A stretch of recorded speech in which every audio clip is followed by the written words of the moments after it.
بسم الله الرحمن الرحيم waxaan salaamayaa shacabka Soomaaliyeed meel walba ay joogaan waxaan halkan message ugu marinayaa shacabka koonfur galbeed raxaweynta ah waxaan leeyahay waxa message ii soo dhiibay dadkii qabanqaabada looyarka qabtay maxkamadda farmaajo inay soo saaraan New York joogay waxayna dhahna looyarkii lacagtiisii iyo looyarka waanu qabanay farmaajana bisha labaad baan idinku hambalyeynaya in la soo saari doono maxkamadda New York Court House insha Allah taala dad badan madaxweyne iyaga idinka idin yahay laakiin dad dalbu ka yahay muwaadin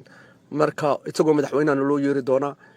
Court House baan loo yeeri doona February taa waa idinku bishaaraynaya waxayna idin soo fareen sida ugu dhaqsaha badan qof kasta oo muwaadin ah oo reer koonfur galbeed ah hal la xiriiro guddiga looyarka qabtay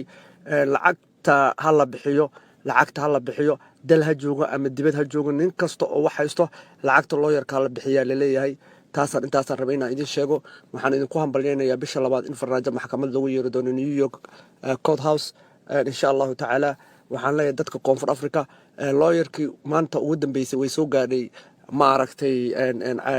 waraaqdii qaramada midoobay uu ka sugayay cadaynta ahaa ee dadka in la laayay oo farmaajo laayay waxaa kaloo hadda soo gaaray sawiradii iyo muuqaaladii dadkii la laayay iyo sawiradoodii ayaa soo gaaray insha Allah taala waxaan idin sheegayaa oo idinku hambalyeynaya February in farmaajo maxkamadda Mareykanka ee New